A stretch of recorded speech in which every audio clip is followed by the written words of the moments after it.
सभी यहाँ उपस्थित पत्रकार बंधुओं का मैं स्वागत करता हूँ। आदरणीय हरीश चौधरी जी, आदरणीय हमारे सीएलपी के लीडर उमंग सिंघार जी, आदरणीय फूल सिंह बरैया जी, हमारे एमएलए मध्य प्रदेश। बहुत महत्वपूर्ण इशू है, बहुत महत्वपूर्ण विषय है कि भारतीय जनता पार्टी, आरएसएस, नरेंद्र मोदी सब संस्थागत दलित विरोधी है, बाबा साहब अंबेडकर विरोधी है, आरक्षण विरोधी है, संविधान विरोधी है। अभी ताजा घटनाक्रम पूरे मध्य प्रदेश में एक बहुत बड़ा विषय जिस पे आम जन चर्चा कर रहा है, जिसमें ग्वालियर में हाई कोर्ट परिसर में बाबा साहब अंबेडकर की मूर्ति को अदालत सारी परमिशन और सारी फॉर्मेलिटी के बाद अंबेडकर की मूर्ति, बाबा साहब अंबेडकर की मूर्ति की स्थापना न होना, उसको रोकना, ये विषय बना हुआ है। इस पर पूरी दृष्टि आदरणीय हमारे प्रभारी जी हरीश चौधरी जी डालेंगे।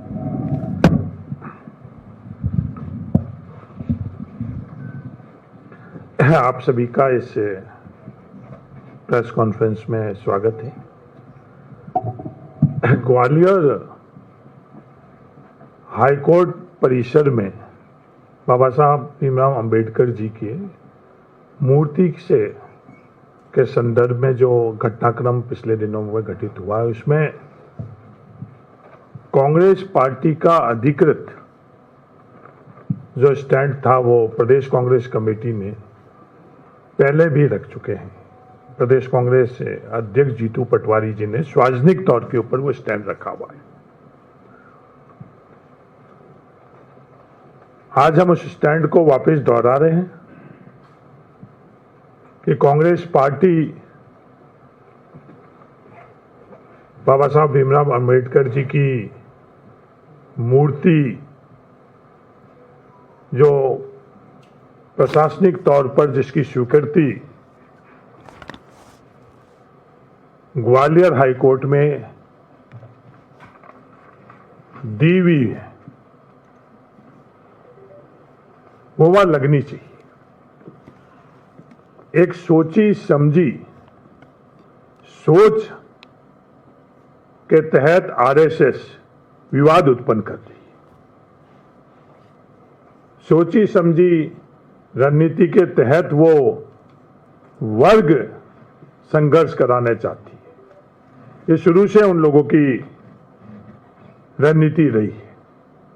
मुरैना में जिस प्रकार से ज्ञापन दिए गए हैं, नया विवाद, नई चर्चा देश के अंदर संविधान और बाबा साहब के संदर्भ में वो जिसकी शुरुआत कर रहे हैं, उसमें कांग्रेस पार्टी का बड़ा स्पष्ट जो स्टैंड है वो आप सब लोगों को पता है। बाबा साहब भीमराव अंबेडकर जी का जो योगदान संविधान और दूसरे क्षेत्र में है, उसको कांग्रेस पार्टी और पूरा देश उसको मानता है। बाबा साहब भीमराव अंबेडकर जी किसी एक वर्ग के नहीं है। तो लगातार वो सोच प्रयास कर रही है कि उनको एक वर्ग तक सीमित किया जाए। जो अधिकार हर नागरिक को संविधान के मार्फत से मिले हैं, उसमें उनका सबसे बड़ा योगदान रहा है।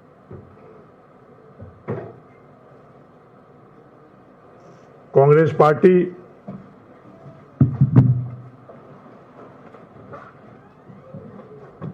ग्वालियर के हाईकोर्ट परिसर में लगने वाली मूर्ति के संदर्भ में जो भी बाधाएं आ रही है, उन बाधाओं को दूर करने के लिए भारत सरकार और मध्य प्रदेश सरकार से अपील करती है कि तमाम जो बाधाएं उन्होंने खुद ने उत्पन्न करी, किसी और ने उत्पन्न नहीं करी। जब निर्णय हो चुका था, और ऐसी बात नहीं है कि हाईकोर्ट परिसर के अंदर पहली दफे कोई मूर्ति की स्थापना हो रही है, इससे पहले भी देश के हाई कोर्ट और सुप्रीम कोर्ट परिसर के अंदर मूर्ति स्थापित हो चुकी, पर सिर्फ विवाद उत्पन्न करने के लिए वर्ग संघर्ष कैसे रहे उत्पन्न हुई, उस मंशा से ये विवाद उन लोगों ने मूर्ति स्थापना को विवादों के अंदर घसीटा है।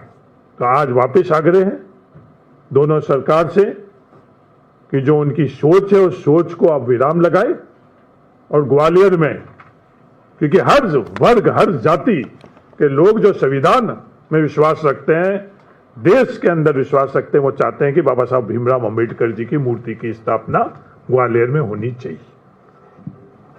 इस संदर्भ में जो भी आगे कांग्रेस को करना होगा वो कांग्रेस करेगी, और उनकी रणनीति कि ये बाबा साहब भीमराव अंबेडकर जी को जिस रंग में वो रंगना चाहते हैं, एक वर्ग तक सीमित रखना चाहते हैं, विवादों में लाना चाहते हैं, जो पहले भी उन्होंने गांधी जी के संदर्भ में, नेहरू जी के संदर्भ में उन्होंने प्रयास किए, उनमें उनको सफल नहीं होने देंगे।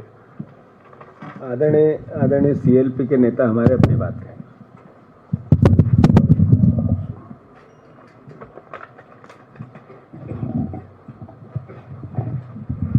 सम्मानित प्रभारी जी, सम्मानित अध्यक्ष जी, सम्मानित हमारे बरैया जी, सम्मानित पत्रकार बंधु, निश्चित तौर से देश के अंदर जो स्थिति निर्मित हो रही है कि मुद्दों से ध्यान भटकाया जाता, आरएसएस की जो सोच है, आप कभी उन्होंने छोटे वर्ग को कभी उन्होंने सम्मान नहीं दिया। वो सबसे बड़ी बात तो ये कह सकते हैं आरएसएस के बारे में कि जितने सर संचालक बने उसमें कोई दलित आदिवासी नहीं बना। तो इससे स्पष्ट होता है कि देश में किस प्रकार से वर्ग संघर्ष कराना चाहती है भारतीय जनता पार्टी, आरएसएस की ये सोच है। बार बार आज 11 साल होना है भारतीय जनता पार्टी के, लेकिन मुद्दों से ध्यान भटकाए जाते हैं। मध्य प्रदेश की ये घटना एक मूर्ति को लेके, अंबेडकर जी की, मैं समझता हूं कि इतिहास बदलना चाहती है भारतीय जनता पार्टी और आरएसएस देश का। और देश में जिनने संविधान निर्माता रहे, क्या देश की आजादी के अंदर जिन्होंने शहीद हुए, जो महान नेता रहे, चाहे महात्मा गांधी है, चंद्रशेखर आजाद है, चाहे बाबा साहब अंबेडकर है, ऐसे कई लोग, कई महान हस्तियां देश में इस समाज से ऊपर रही, जिन्हें राष्ट्र निर्माण में भूमिका निभाई। और राष्ट्र निर्माण में जो भूमिका निभाता है उसे किसी समाज से नहीं जोड़ा जा सकता। सरवारा देश हमारा है, हर व्यक्ति का है। और राष्ट्रभक्त की बात करती है आरएसएस, देशभक्ति की बात करती है।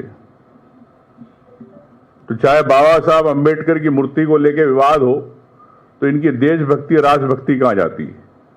जब आप सरदार सरोवर डैम बना तो आपने सरदार वल्लभ भाई पटेल की मूर्ति लगाई, कांग्रेस ने सम्मान किया।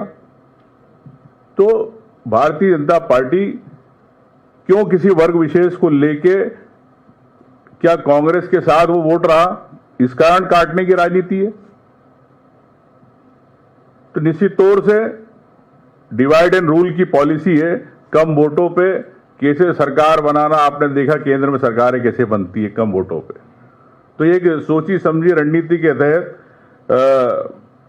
भारतीय जनता पार्टी अब इतिहास बदलना चाहती है, चाहे मूर्ति के माध्यम से। लेकिन कांग्रेस पार्टी, माननीय हरीश चौधरी जी ने जिस प्रकार से कहा कि कांग्रेस पार्टी की एक विचारधारा जो हमेशा कांग्रेस के जो महान नेताओं के साथ है, उनकी सोच को बढ़ाती, जिन्हें राष्ट्र निर्माण को बढ़ाया, तो निश्चित तौर से इन बातों को मुद्दे बनाने के बजाय एक छोटा सा सी बात है, और माननीय हाईकोर्ट भी इस बात को समझती है। लेकिन हर बात पर राजनीति नहीं होना चाहिए।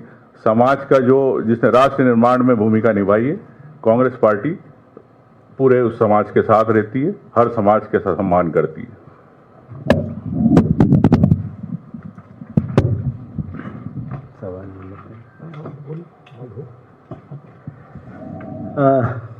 आदरणीय पत्रकार बंधुओं, मोटे मोटे पूरी बात आ गई है।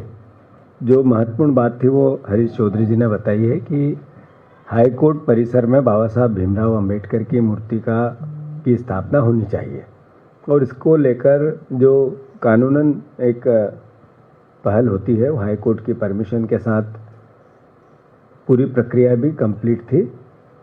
उसके बावजूद अगर सामाजिक आरएसएस के दबाव में आकर अगर ये प्रक्रिया रोकी गई तो देश के लिए चिंता का विषय है। और जो निर्माण संविधान के निर्माता ने किया, अगर न्याय करने वाले मंदिर में उनकी स्थापना नहीं होगी तो कहाँ होगी।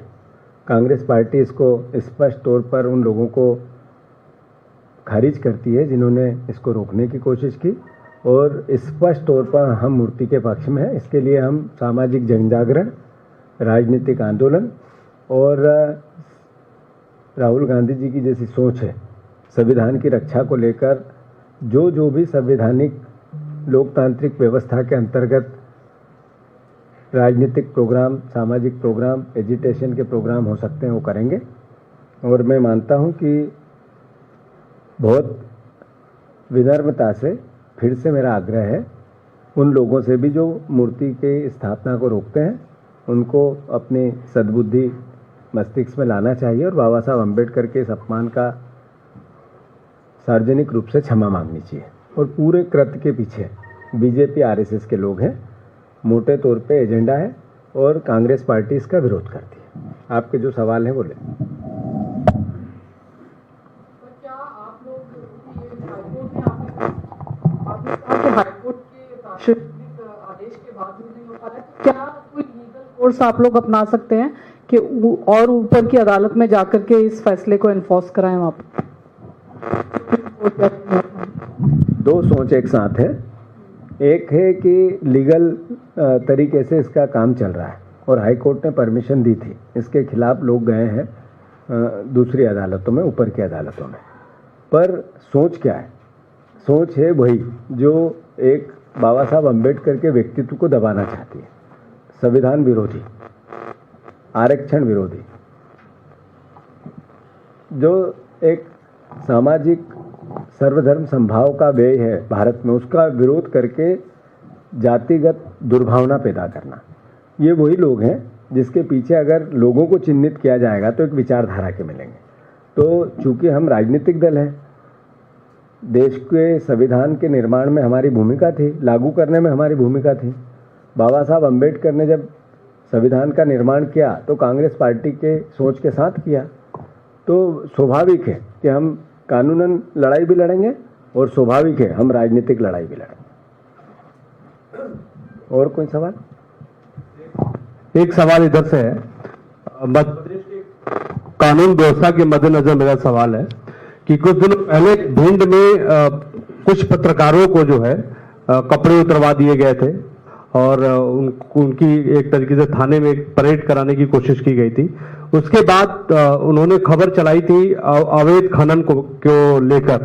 उसके बाद वहां की पुलिस ने उनके खिलाफ एफआईआर दर्ज की और एफआईआर दर्ज करने के साथ साथ उनके परिवार वालों को परेशान किया गया। उन्होंने इधर उधर जाके जो है शेल्टर लिया, लेकिन कल सुप्रीम कोर्ट ने 15 दिनों का प्रोटेक्शन दिया है और कहा है कि आप जाइए, आपको पुलिस परेशान नहीं करेगी और आप पुलिस के साथ कोऑपरेट कीजिए। आप लोग क्या पत्रकारों की सुरक्षा को लेकर, खासतौर पर जो भिंड के पत्रकार हैं, उनकी सुरक्षा को लेकर आप लोग क्या करने वाले हैं? इस मुद्दे को कैसे उठाएंगे?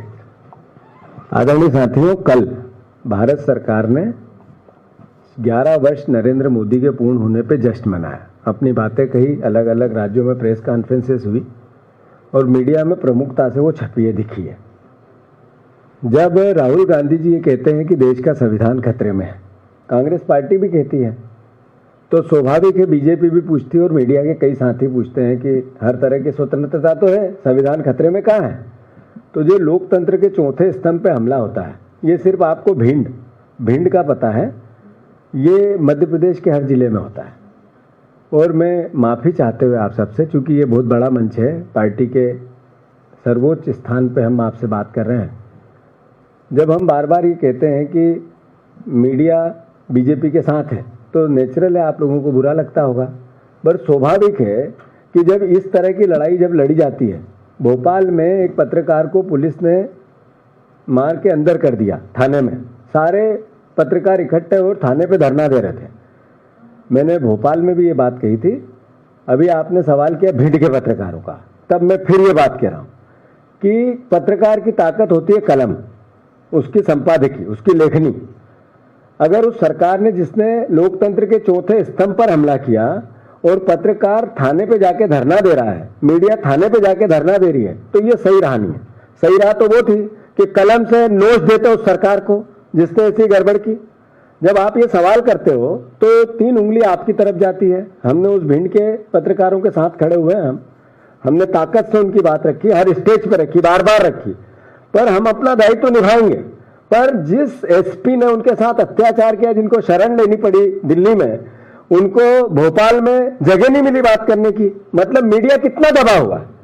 यही तो राहुल गांधी कहते हैं लोकतंत्र का चौथा स्तंभ भी खतरे में है, संविधान भी खतरे में है, संविधान की हमें रक्षा करनी है। और सड़क पर कैमरा रखना मतलब कितना अलोकतांत्रिक हो गया। कैमरे का काम तो है खराब चीज को बताना, जो अव्यवस्था उसको दिखाना। कैमरे भोपाल में सड़क पे रख के आंदोलन हो रहे थे। तो मैं फिर से आग्रह करता हूं, माफी मांगते हुए, किसी को मेरी बात अदरवाइज नहीं लेना चाहिए। आप लोगों को की विपक्ष की ताकत मीडिया होती है और मीडिया की ताकत विपक्ष होता है, ये भी सच है। हम आपकी बात करेंगे, उन पत्रकारों की बात करेंगे, आप भी जनता की और विपक्ष का साथ दो। धन्यवाद।